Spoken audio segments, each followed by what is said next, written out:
They say love is blind, but in Iolanthe Isadora's case, it was just plain stupid.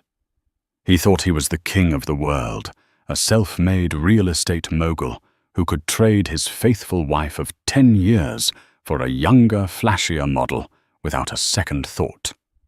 He threw her out on the street with nothing but the clothes on her back, laughing as he signed the divorce papers. But he didn't check the fine print, and he certainly didn't check her background. Because the woman he humiliated wasn't just a housewife. She was the hidden heiress to a fortune that could buy his entire life 10 times over. And when she comes back, she isn't coming for alimony. She's coming for blood. This is the story of how Iolanthe Isadora lost everything. The chandeliers inside the grand ballroom of the Pierre Hotel in New York City were vibrating with the low hum of gossip. It was the 10th wedding anniversary of Iolanthe Isadora, the CEO of Isadora Heights Development, and his quiet, unassuming wife Jezebel. But Jezebel wasn't sitting at the head table. She was standing near the kitchen doors, clutching a tray of appetizers. She wasn't a waitress, but she might as well have been. Iolanthe had insisted she help out the staff because the service was lagging, despite her wearing a vintage navy gown that had been her mother's. At the head table, Iolanthe sat with his arm draped casually over the back of a velvet chair. Occupying that chair was Jessica Vane. Jessica was 24, a former Instagram model turned brand consultant for Iolanthe's company. She wore a dress that cost more than the car. Jezebel drove a shimmering scarlet number that screamed for attention. "Iolanthe, darling," Jessica purred loud enough for the board of directors to hear. "This wine is dreadful. Did Jezebel pick it out? It tastes like vinegar." Iolanthe laughed, a booming, arrogant sound that echoed off the marble walls. "Don't mind her taste, Jess. Jezebel buys her wine from the discount bin at the grocery store. She has let's call it a rustic palate." The table erupted in sycophantic laughter.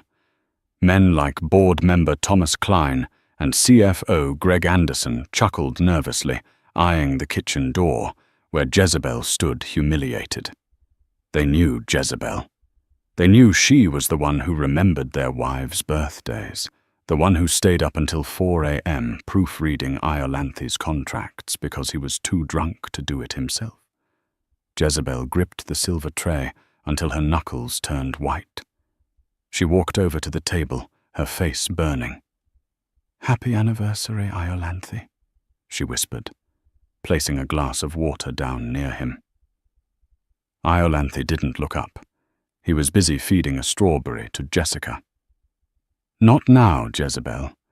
Can't you see we're discussing business? It's our 10th anniversary," Jezebel said, her voice trembling slightly. "You promised we would dance." Jessica covered her mouth, feigning shock. "Oh, honey. Did you really think he meant that? Look at you. You look like a librarian who got lost on the way to a funeral. Iolanthe needs someone who represents the brand." Iolanthe finally turned to look at his wife. His eyes were cold, devoid of the warmth they held a decade ago when they were both broke university students, sharing instant noodles in a studio apartment in Queens. "She's right, Jezebel," Iolanthe said, his voice flat. "Look around. This is the big leagues. You're holding me back. Honestly, having you here is embarrassing. Why don't you just go home? Take the subway. I need the driver to take Jessica to the after party." The room went silent. Even the waiters paused. Jezebel looked at Iolanthe. Really looked at him. She saw the grey hairs she had dyed for him, the wrinkles she had smoothed with expensive creams she bought with her allowance, the suit she had picked out. "You want me to leave?" Jezebel asked softly. "I want you to disappear." Iolanthe sneered, emboldened by the alcohol and Jessica's hand on his thigh. I'm filing the papers tomorrow. I'm done carrying dead weight. I built this company. I made the millions. You just existed." Jezebel took a deep breath. For a second, the air around her seemed to change. Her posture straightened. The slump of the tired housewife vanished, replaced by a terrifying grace. "As you wish, Iolanthe," she said. Her voice wasn't sad. It was final. "But remember this moment. Remember that you asked for this." She turned and walked out of the ballroom. She didn't look back. She didn't take the subway. She walked 2 blocks to the corner of Fifth Avenue, pulled a burner phone from her clutch, a phone Iolanthe didn't know existed, and dialed a number. "It's time," she said into the receiver. "Activate Protocol Vi. I'm coming home." The next morning, Iolanthe woke up with a hangover and a smirk. Jessica was asleep next to him in the master suite of his penthouse, overlooking Central Park. He felt lighter, free. He had finally cut the anchor loose. He went downstairs expecting to find Jezebel crying in the kitchen or begging him to reconsider. He had his lawyer, a shark named Arthur Pendleton, ready to bully her into a meager settlement. But the kitchen was empty. The coffee pot was cold. He walked into the living room. "Jezebel, stop hiding. We need to talk about when you're moving out." Silence. He went to the guest room where Jezebel had been sleeping for the past 6 months since he started his affair. The bed was made. The closet was open. It was empty. Not just empty of clothes. It was scrubbed. There were no bobby pins on the dresser, no half-read books on the nightstand, no smell of her lavender perfume. He checked the safe in his study. His cash was there. Her jewelry, cheap pieces he had bought her over the years, was neatly stacked on the desk, along with her wedding ring and the keys to the 2015 Honda Civic she drove. Beside the ring was a note. It wasn't a tear-stained letter of regret. It was a post-it note. "The garbage has taken itself out. Good luck with the audit." "Audit?" Iolanthe scoffed, crumpling the note. "She's delusional." He called Arthur Pendleton. "Artie, she's gone. Left her keys and everything. Make sure you change the locks. I don't want her crawling back in here when she runs out of money. Consider it done, Rich." Arthur laughed. "By the way, did you check the joint accounts just to be safe?" Iolanthe logged into his banking app. He expected to see the usual balance. The joint checking account had $0. Iolanthe's heart stopped for a second. Then he surged with rage. That thief! She took the 50 grand. But then he looked closer at the transaction history. She hadn't transferred the money to herself. She had donated it. $25,000 to the Stray Dog Shelter of New York. $25,000 to the Association for Narcissistic Abuse Survivors. She gave my money to dogs and crybabies, Iolanthe screamed, throwing his phone against the couch. He wasn't worried, though. 50,000 was a drop in the bucket. He had millions in his corporate accounts and offshore holdings. He was Iolanthe Isadora. He was untouchable. 3 weeks passed. Iolanthe moved Jessica in fully. She redecorated the penthouse in garish gold and leopard print. She fired the housekeeper Maria, who had been with them for years, because Maria looked at her quietly. Life was a party, until the first domino fell. It started on a Tuesday. Iolanthe walked into Isadora Heights development, ready to sign a massive deal with a contractor for the new Brooklyn skyscraper project. His secretary, a new hire named Tiffany Jessica, had insisted he fire. The old one looked pale. "Mr. Isadora," she squeaked. "The bank called. They declined the line of credit for the construction materials. What? Iolanthe stormed into his office. Get me the bank manager. Get me Steve from Chase.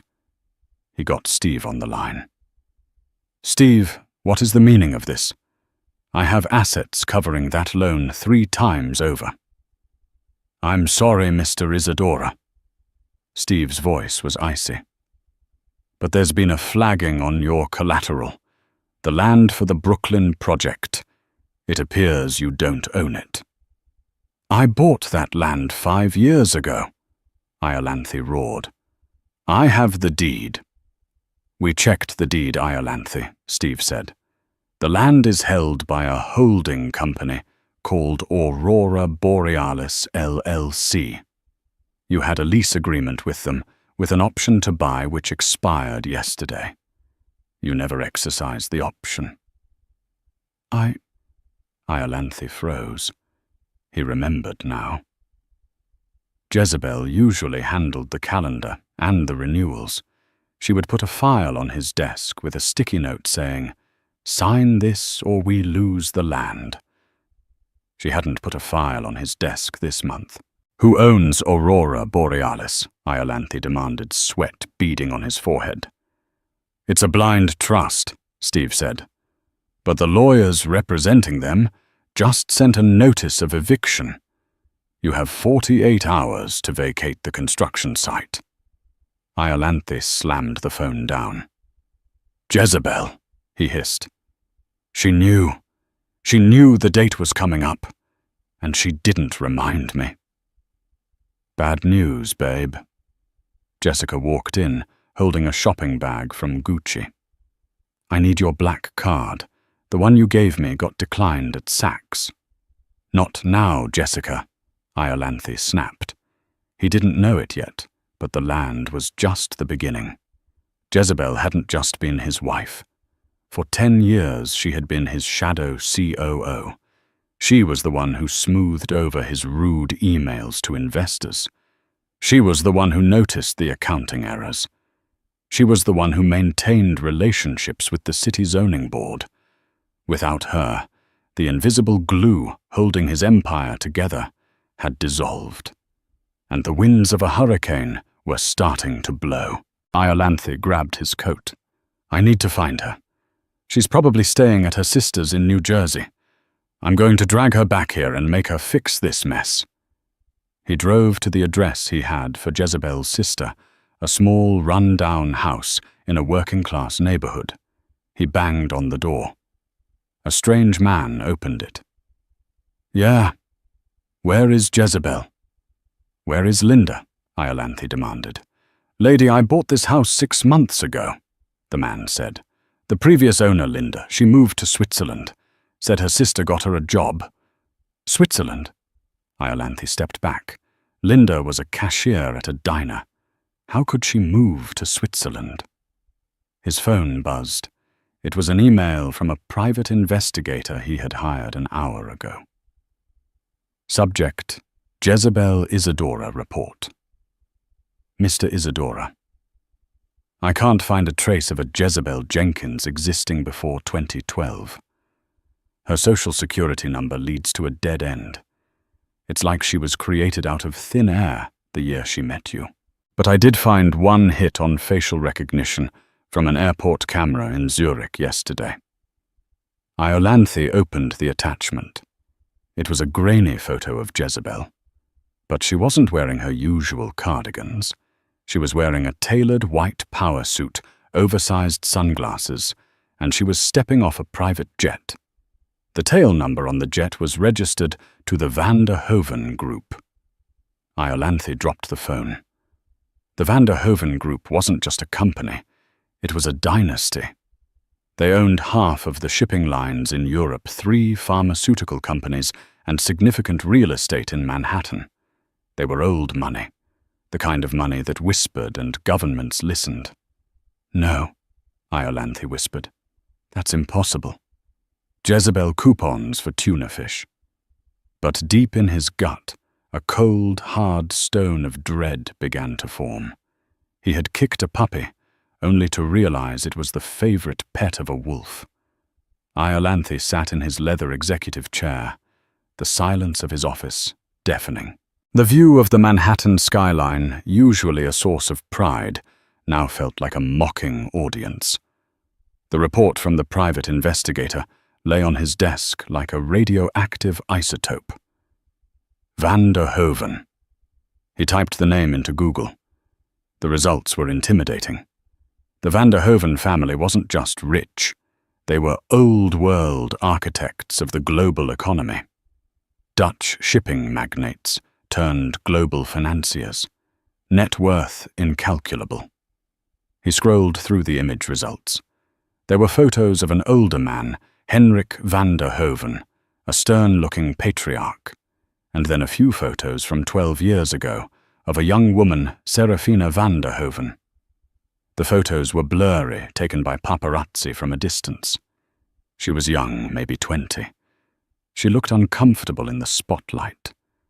But the eyes... Iolanthe zoomed in. Even through the graininess, he recognized the shape. It was Jezebel. "She played me," Iolanthe whispered, his voice trembling with a mix of fear and fury. "For 10 years she played the poor little orphan. Why to laugh at me?" Just then the office door banged open. Jessica stormed in tears, streaming down her face, ruining her spray tan. "Iolanthe, this is unacceptable," she screamed, throwing her iPhone onto his desk. "I went to the spa and they cut up my membership card.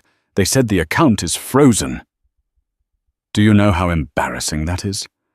I had cucumber slices on my eyes when they told me to leave."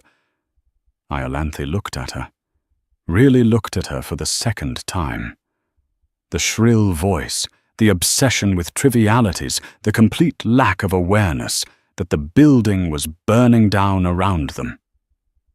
"Jessica, shut up," Iolanthe said, rubbing his temples. "Excuse me." Jessica gasped. "You don't talk to me like that." "I am the face of Isadora Heights." "You are a liability," Iolanthe snapped. "The bank is pulling our funding. The Brooklyn land deal is dead, and my ex-wife turns out to be a billionaire who is currently dismantling my life remotely. So unless you have a degree in corporate law, hidden under that spray tan, get out." Jessica stared at him, mouth agape, then grabbed her phone and stormed out. "I'm going to stay at the plaza. Call me when you're done being a jerk. Good luck paying for it," Iolanthe yelled after her. He was alone again. He needed a plan. If Jezebel or Serafina was behind this, she was vindictive. But Iolanthe was a businessman. He believed everything was a negotiation. He just needed leverage. He called Arthur Pendleton, his lawyer. "Artie, listen to me. Delay the divorce filing. If she has money, real money, I'm entitled to half of it, right? We were married for 10 years. No prenup." Arthur chuckled nervously on the other end. "Rich about that? I've been trying to reach you all morning. We have a problem." "What problem?" "I received a packet from a law firm this morning. Blackwood and Associates." Mossens. Iolanthe froze. Blackwood and Associates was the firm that represented the president and half of Wall Street. They didn't take divorce cases. They took wars. "They sent over a document," Arthur continued, his voice losing its usual cocky swagger. "It's a declaration of separate assets. Remember that little paper you signed 3 years into the marriage? The one Jezebel said was just to protect you from her student loan debt." Iolanthe vaguely remembered. He was drunk on scotch that night, celebrating his first $1 million. Jezebel had come to him with a document looking worried. She said she didn't want her debt to affect his credit score. He had laughed, signed it without reading, and told her she was a good little wife. "I signed it. So what?" "Well," Arthur cleared his throat.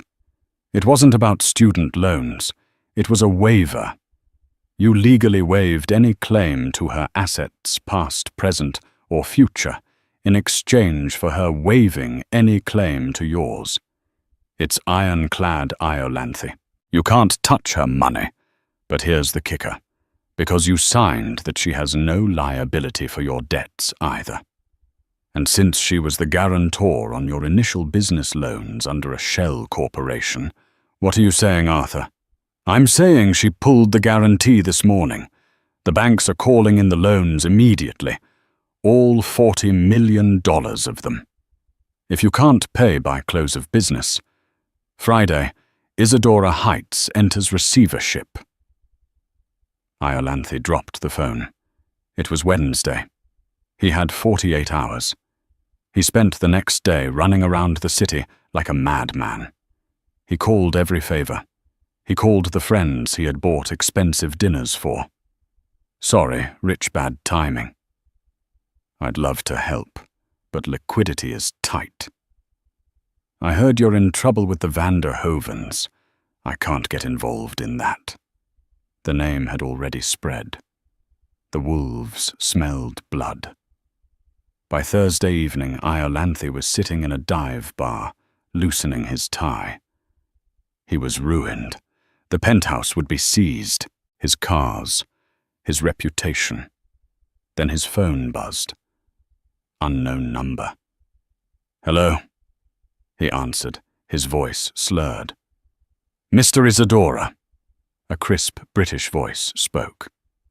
I am calling on behalf of Apex Global Ventures. We understand you are facing a temporary liquidity crisis. Iolanthe sat up straight. Who is this? My name is Mr. Thorne. My employer has been watching your career with interest. We believe Isadora Heights has value despite your recent missteps. We are willing to offer a bailout. A bailout? Iolanthe felt a surge of hope. How much? Enough to clear the debts and keep the Brooklyn project alive. But my employer requires a face-to-face meeting. Tomorrow morning, 9:00 a.m. at the Van der Hoven Tower Penthouse Suite. Iolanthe's stomach dropped. Van der Hoven Tower, why there? Because that is where Apex Global is headquartered, Mr. Thorne said smoothly. Do we have a deal? Iolanthe didn't have a choice. I'll be there. He hung up. Was this Jezebel? Was she going to save him? Maybe she still loved him. Maybe this was all just a lesson to humble him. Yes, that had to be it. She was Serafina van der Hoven, but she was still his Jezebel. She was the woman who rubbed his back when he was sick. She wouldn't destroy him. She just wanted an apology. He went home showered, shaved, and put on his best suit. He rehearsed his apology in the mirror.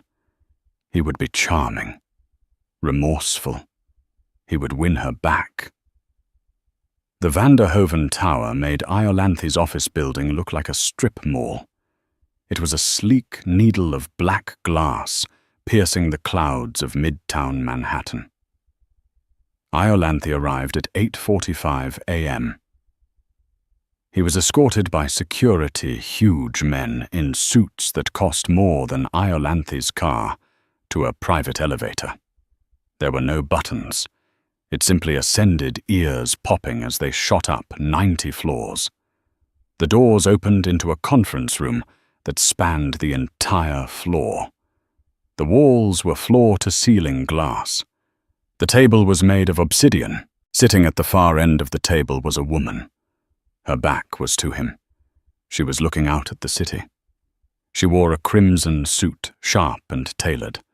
Her hair, once usually tied in a messy bun, cascaded down her back in glossy waves. Standing next to her was a tall, severe-looking man holding a tablet.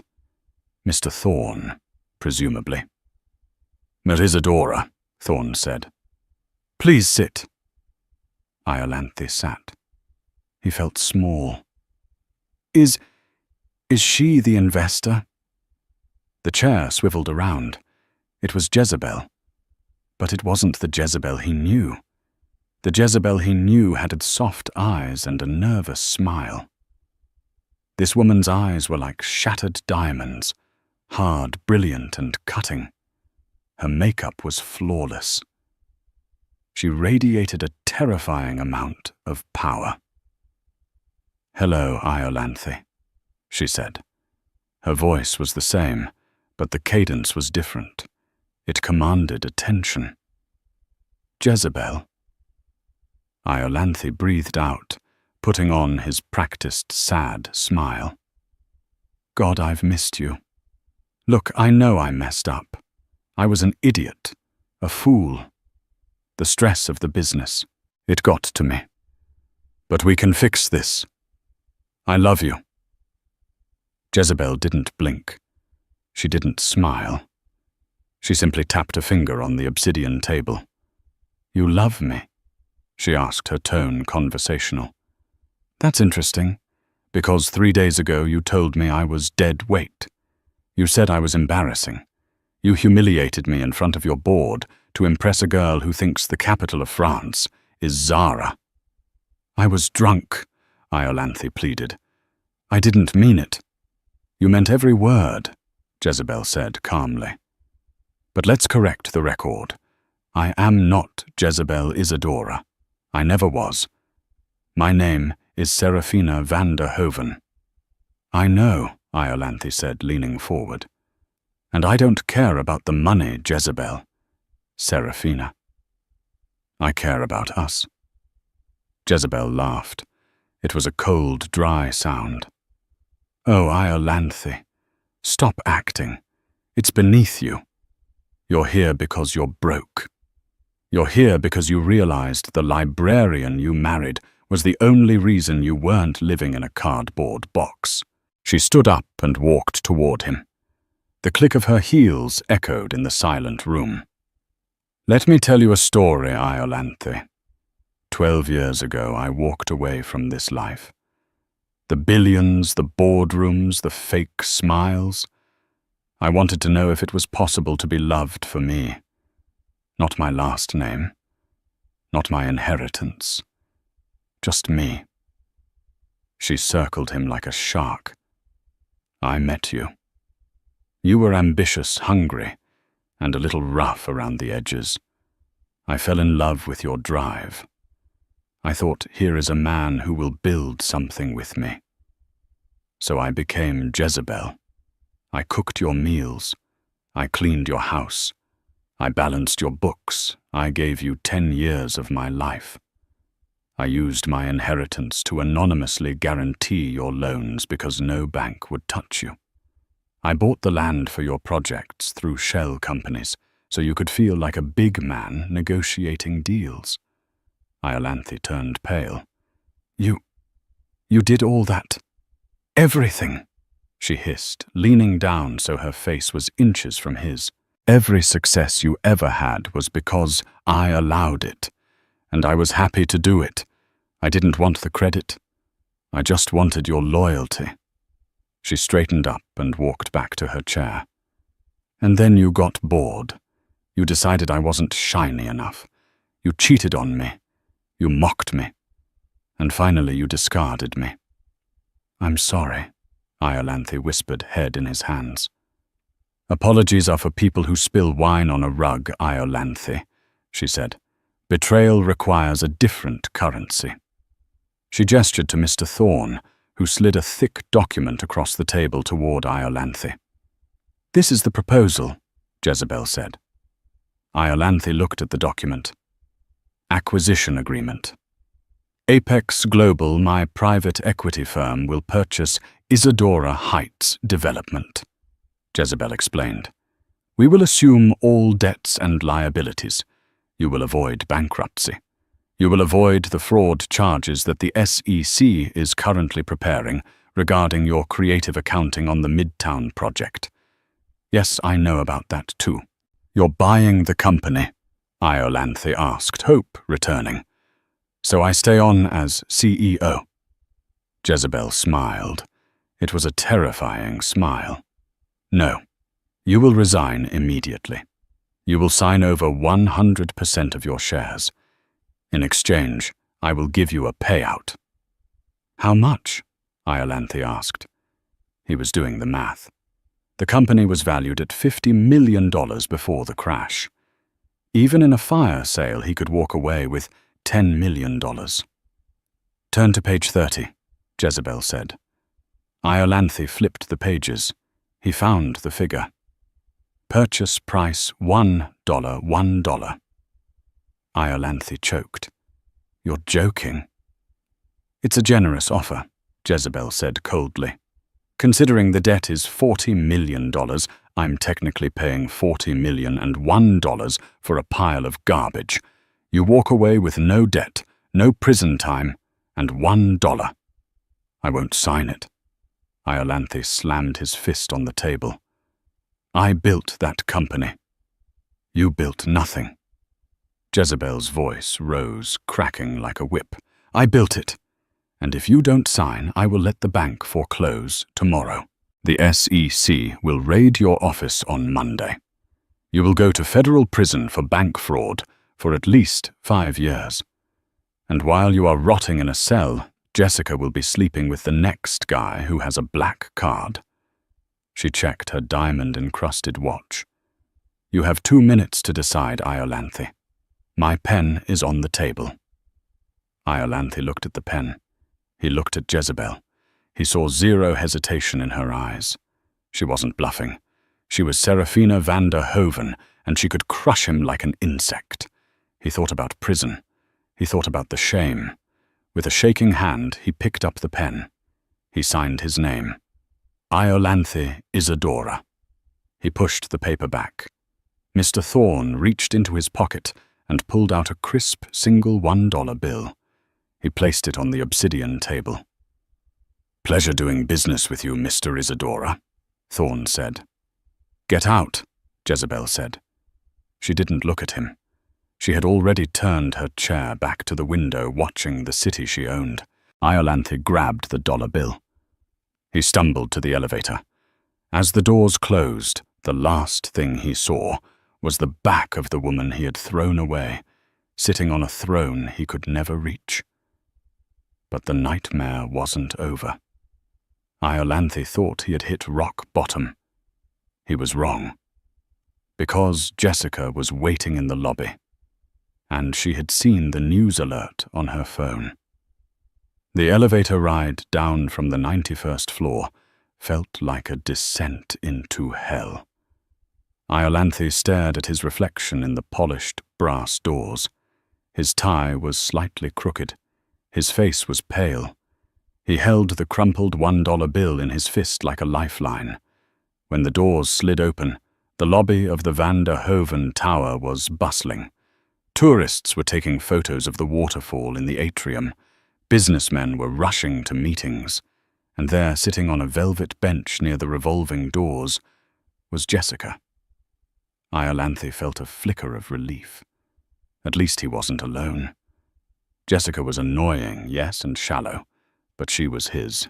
They could start over. He was a talented developer. He could get a job, build a new company, maybe something smaller. They would struggle for a bit, but they would have each other. He walked over to her. She was furiously typing on her phone, her Louis Vuitton bag perched on her lap. "Jessica." Iolanthe said, his voice raspy.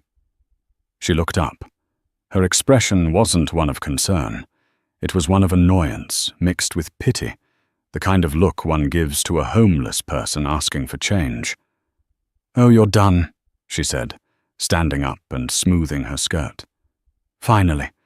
I've been waiting for 20 minutes. It didn't go well," Iolanthe admitted, trying to keep his voice steady. "Jezebel. She's the owner. She bought the company. I'm out, Jess. I lost Isadora Heights." He expected a scream. He expected tears. Instead, Jessica let out a short, sharp sigh. "I know, Iolanthe. It's all over TMZ. Real estate tycoon Iolanthe Isadora signs over empire For $1 to billionaire ex-wife. You're trending, but not in a good way. Iolanthe felt the blood drain from his face. It's already out. Serafina's PR team moves fast, Jessica said, checking her reflection in her phone screen. Anyway, I'm glad you're here. I need the keys to the penthouse. The penthouse? Iolanthe blinked. Jess, we have to move out. The company owned the penthouse. It belongs to Jezebel now. We have to find a hotel until I can liquidate some. Well, I don't have anything to liquidate. But we'll figure it out. Jessica laughed. It was a cruel sound, devoid of the bubbly charm she used to fake. Oh, honey, there is no we. I need the keys because I need to get my stuff before they change the locks. I have an Uber Black waiting. You're leaving me? Iolanthe asked, his voice cracking. Now, when I've lost everything. Iolanthe, look at yourself, Jessica sneered, stepping closer. You're 42 years old, bankrupt, and the laughingstock of New York. Do you really think I was dating you for your sparkling personality? You were a credit card with legs, and now the card is declined. I left my wife for you, Iolanthe shouted, causing a security guard to look over. I gave you everything. You left your wife because you're a narcissist who needed an ego boost, Jessica corrected him coldly. Don't put that on me. I just seized an opportunity, and now the opportunity is gone. Just then, a sleek black Mercedes pulled up to the curb outside the glass doors. The window rolled down. Driving the car was Greg Anderson, Iolanthe's former CFO, the man who had laughed the loudest at Jezebel's rustic palate at the anniversary dinner. Ready, Jess? Greg called out, grinning. Iolanthe stared at them, horrified. Greg, you're with him. Greg kept his job, Jessica said with a shrug. Apparently he cut a deal with the new management. He's the new VP of operations. Smart man. Unlike you. She snatched the penthouse key from Iolanthe's limp hand. Goodbye, Iolanthe. Don't call me. I blocked your number 10 minutes ago. She strutted out the door, her heels clicking on the marble. She got into the Mercedes, and Greg didn't even look at Iolanthe as he peeled away into traffic. Iolanthe stood alone in the lobby. He felt dizzy. Sir, a security guard was standing next to him. You can't loiter here. This is private property. I used to be a CEO, Iolanthe mumbled. Yeah, and I used to be a linebacker. Move it along, pal, the guard said, guiding him toward the door. Iolanthe stumbled out onto the sidewalk. The noise of Manhattan hit him like a physical blow. Sirens honking, people shouting. It had started to rain, a cold, grey drizzle. He reached into his pocket for his phone to call a car service, then remembered his corporate account was suspended. He opened his banking app. Balance $0. Credit cards frozen. He checked his wallet. He had no cash, just the $1 bill Mr. Thorne had given him. He looked at the bill. George Washington stared back at him unimpressed. Iolanthe needed to get to his sister's house in Queens. A cab would cost $50. An Uber would be $40. He looked down the street at the subway entrance. The N train. He hadn't taken the subway in 15 years. He used to joke that the subway was for people who gave up on life. He pulled his collar up against the rain and walked toward the stairs. He went to the ticket machine. A single ride was $2.75. He only had $1. Iolanthe Isadora, the man who had ordered $500 bottles of wine just to pour them out, stood in front of the MTA machine, realizing he was too poor to even leave the scene of his humiliation. He had to jump the turnstile. He looked around, waited for the station agent to look away, and awkwardly vaulted over the bar. He snagged his suit jacket, his $3,000 Armani jacket on the metal. It ripped with a loud tear. He landed on the other side, breathing hard. A teenager in a hoodie laughed at him. "Nice move, Grandpa." Iolanthe slumped onto the dirty plastic bench on the platform. He put his head in his hands. The smell of stale urine and ozone filled his nose. He closed his eyes, and for the first time in years he saw Jezebel's face. Not the powerful Seraphina in the boardroom, but Jezebel. The way she used to look at him when he came home late, tired but triumphant. She would heat up dinner for him. She would listen to his rants about contractors. She was the only person in the world who had ever loved him for free. And he had sold her for $1. Months later, the alarm clock buzzed at 5:30 a.m. It wasn't the gentle, ambient bird sounds of his old iPhone. It was a harsh, metallic rattle from a cheap plastic clock he bought at a pawn shop. Iolanthe groaned and rolled off the mattress. It was on the floor. He didn't have a bed frame yet. He was living in a basement studio in Astoria, Queens. It smelled permanently of damp concrete and the spicy cooking of the family living upstairs. The rent was $1,200 a month, and it took almost every penny he earned. Iolanthe Isadora was no longer a real estate mogul.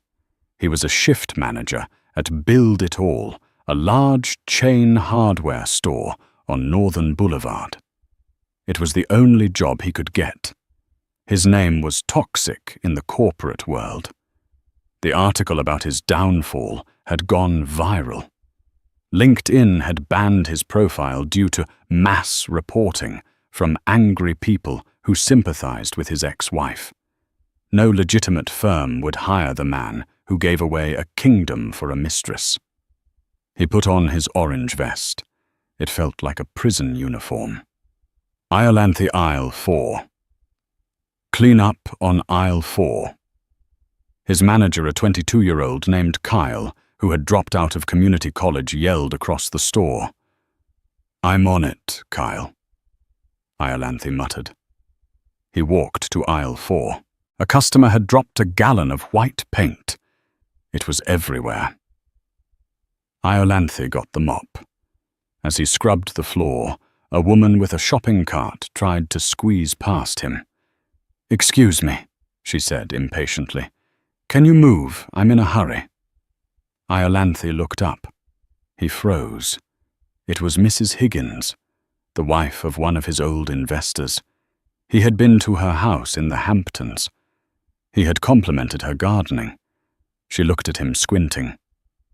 Iolanthe Isadora." Iolanthe panicked. He looked down, pulling his cap lower. "No, ma'am. Just Rick." "My God," she whispered, covering her mouth. "It is you. Frank told me you lost it all, but—" "A janitor.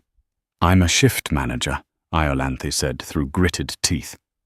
"Of course," she said, a pitying smile plastering her face. She reached into her purse and pulled out a $10 bill. "Here, for old time's sake. Buy yourself a coffee." She dropped the bill into the bucket of soapy paint water. "Whoops," she said. "Butterfingers." She walked away, not looking back. Iolanthe stared at the floating money. Rage boiled in his chest, hot and familiar. But it died quickly, replaced by a crushing exhaustion. He fished the wet bill out of the bucket, wiped it on his pants, and put it in his pocket. He needed that $10. It was his lunch money for the week. Lunch break. Iolanthe sat in the break room, eating a sandwich he had made from discount bologna. On the TV in the corner, a news program was playing, CNBC Market Watch. And in our top story today, the anchor announced. Isadora Heights, now rebranded as Phoenix Development, has posted record profits for the second quarter. Iolanthe stopped chewing. The screen changed to a live shot of a press conference. There she was, Jezebel. She looked radiant.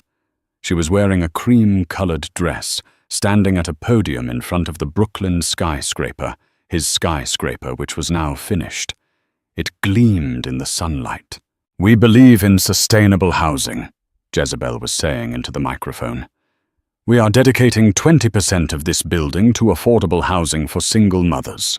Profit is important, but community is essential." The crowd cheered. Flashbulbs popped. "Ms. van der Hoven," a reporter shouted, "what about your former husband, Iolanthe Isadora? Any comment on his whereabouts?" Iolanthe leaned forward, his heart pounding. Jezebel paused. She looked directly into the camera. For a second, Iolanthe felt like she could see him in the break room smelling of bleach and sweat. "Iolanthe Isadora is part of the past," Jezebel said smoothly. "And at Phoenix Development, we only look forward." "Next question." She dismissed him. She didn't hate him. She didn't pity him. He was just deleted. Iolanthe turned off the TV. He finished his sandwich. It tasted like ash. That evening, Iolanthe walked home in the rain. He didn't have an umbrella. As he fumbled with his keys at the basement door, a man stepped out of the shadows. Iolanthe flinched, dropping his keys. "I don't have any money." "I'm not here to rob you, Mr. Isadora," the man said. Iolanthe squinted. The man was wearing a trench coat and holding a briefcase. He looked like a lawyer.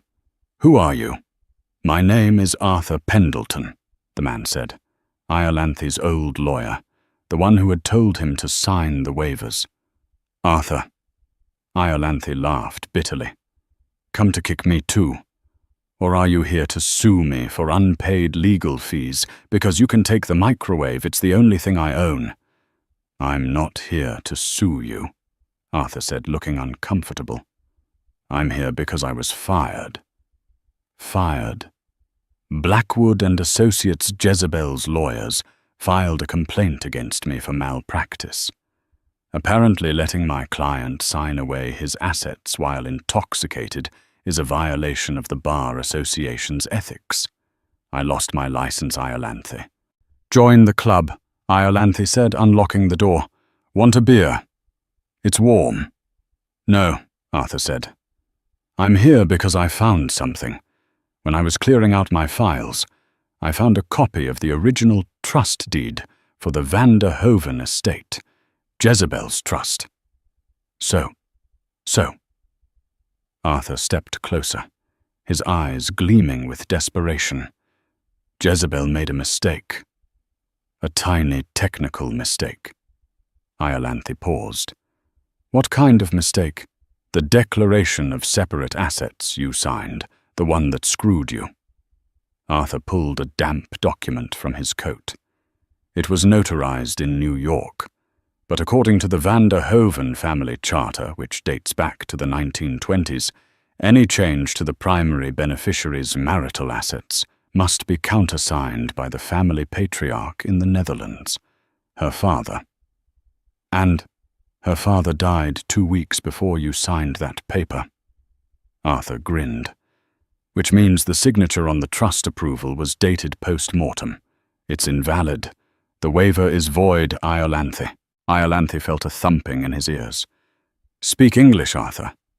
"It means," Arthur whispered, "that legally you are still entitled to 50% of the appreciation of her assets during the marriage.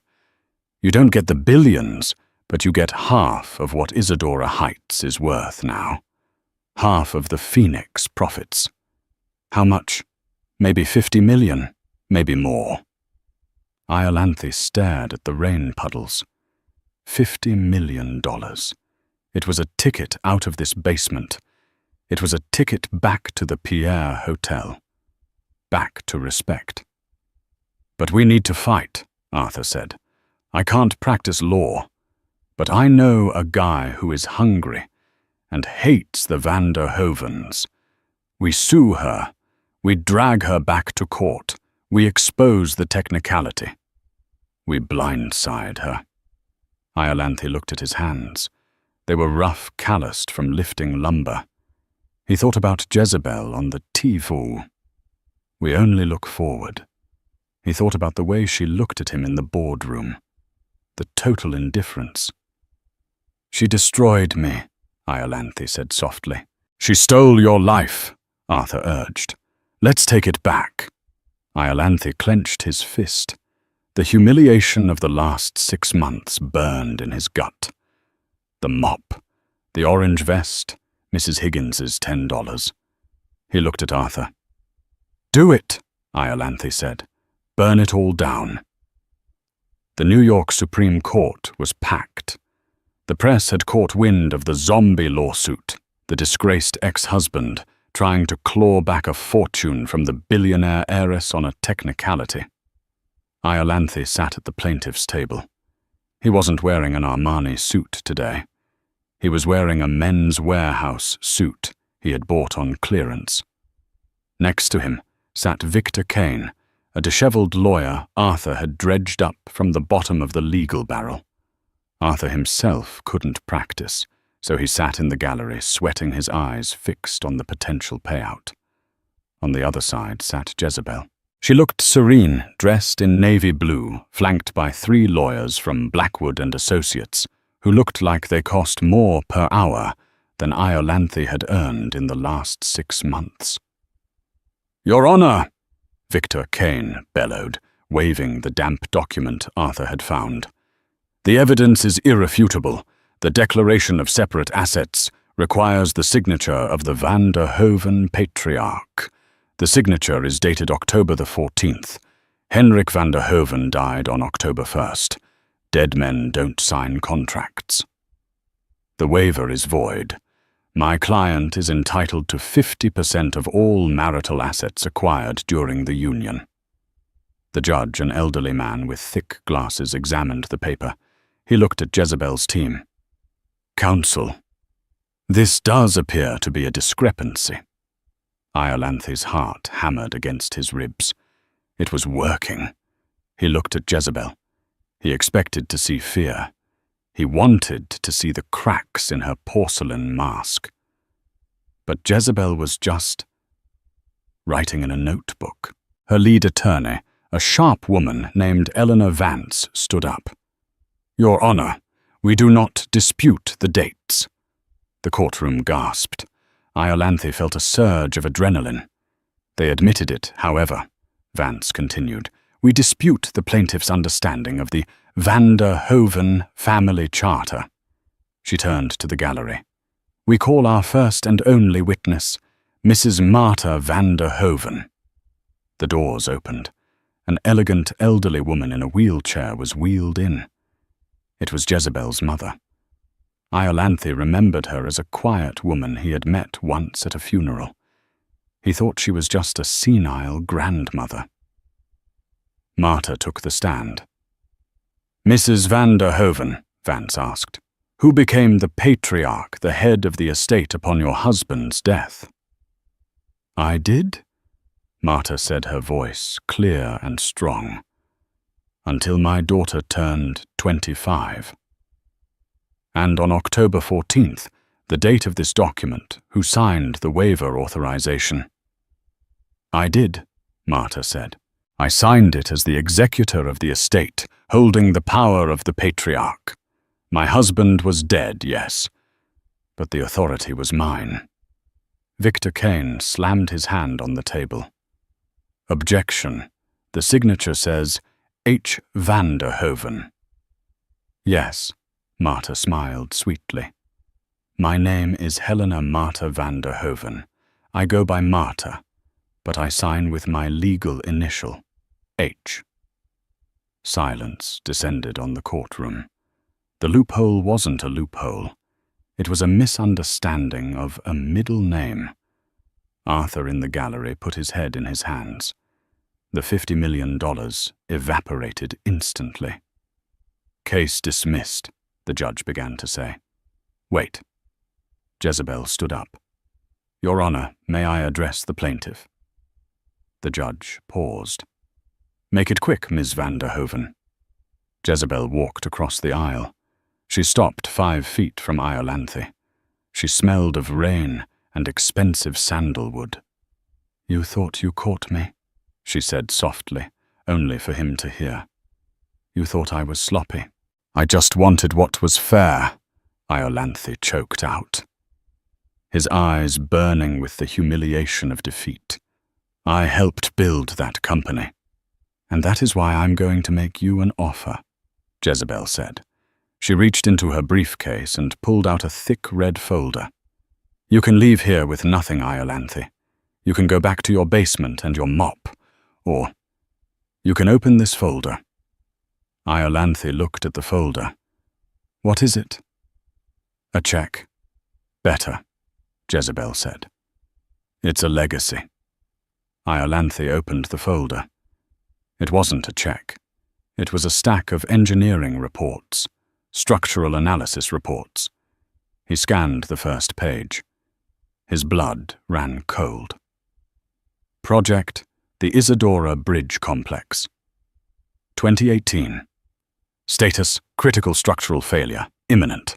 Cause, substandard concrete usage authorized by CEO Iolanthe Isadora to cut costs. "You remember the bridge complex?" Jezebel whispered. "You saved $2 million by switching concrete suppliers. You bought the cheap stuff. I found out about it during the audit last month." Iolanthe was trembling. I didn't think it would matter." "The concrete is cracking, Iolanthe," Jezebel said, her voice hard as steel. "It's going to crumble within a year. There are 300 families living in that building." "Why are you showing me this?" Iolanthe hissed. "Turn me in. Send me to jail." "I could," Jezebel said, "but that would destroy the company's reputation, and those families would lose their homes while the city evacuates them. I don't want a scandal. I want a solution." She pointed to a contract in the back of the folder. "I have established a private construction firm under a generic name. It has a budget of $5 million, my personal money. The sole purpose of this firm is to reinforce the Isadora Bridge Complex. It needs a project manager who knows where the bodies are buried, someone who knows exactly where the cheap concrete was poured." Iolanthe looked up at her. "You want me to fix it? I want you to work," Jezebel said. "Hard work, dirty work. You will be paid a foreman's wage, $60,000 a year. You will live on site in a trailer. You will not be the CEO. You will be the guy in the hard hat, sweating in the dust. You will fix every crack you caused. And if you finish the job, if you save those families, then and only then will I tear up this report." She leaned in closer. "This is your redemption, Iolanthe. You don't get the money. You don't get the fame. You get to save your soul. Do we have a deal?" Iolanthe looked at the report. He looked at Arthur, who was signaling him to run. He looked at the judge, who was watching curiously. Then he looked at his hands, the hands that had signed the divorce papers, the hands that had taken the bribes. He picked up the pen. He didn't sign the lawsuit appeal. He signed the employment contract. "I'll do it," Iolanthe whispered. Jezebel nodded once. She didn't smile. She turned to the judge. "We are finished here, Your Honor." She walked out of the courtroom. She didn't look back. 3 years later. The sun was setting over the Isadora Bridge Complex in New Jersey. The scaffolding was finally coming down. The building looked new, reinforced with steel and high-grade concrete. Iolanthe Isadora sat on the steps of a small construction trailer. He was thinner now. His skin was tanned and weathered. His hair was grey, no longer dyed. He wore work boots that were covered in dust. He took a sip of cold water from a thermos. His muscles ached, but it was a good ache. The ache of honest labor. A black town car pulled up to the curb. Iolanthe didn't stand up. He knew who it was. The window rolled down. Jezebel sat in the back. She looked older too, but beautiful. "It's finished," Iolanthe said, gesturing to the building. "Passed inspection this morning. Structural integrity is 100%. "I know," Jezebel said. "I saw the report." She reached out of the window and dropped the red folder, the evidence of his crime, into a trash can on the curb. "You're clear, Iolanthe," she said. "The company is dissolved. You're free to go. You can find another job." Iolanthe looked at the trash can, then back at the building. A little girl was running out of the front door, laughing, chasing a ball. If he hadn't fixed the foundation, that building might have collapsed on her. "I think I'll stick to construction," Iolanthe said quietly. "I'm good at fixing things." "Yes," Jezebel said. A small, genuine smile touched her lips for the first time in years. "You finally are." "Jezebel," Iolanthe asked. "Yes, I'm sorry. For everything." Jezebel paused. She looked at him not with love, but with peace. "I know, Iolanthe. Goodbye." The window rolled up.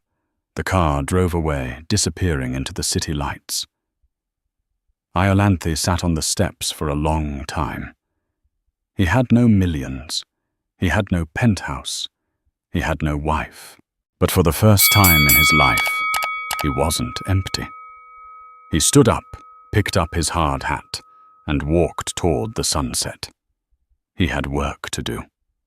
Iolanthe Isadora chased the glitz, the glamour, and the instant gratification, only to find that the most expensive things in life, loyalty, integrity, and love, cannot be bought, and once sold, can rarely be bought back.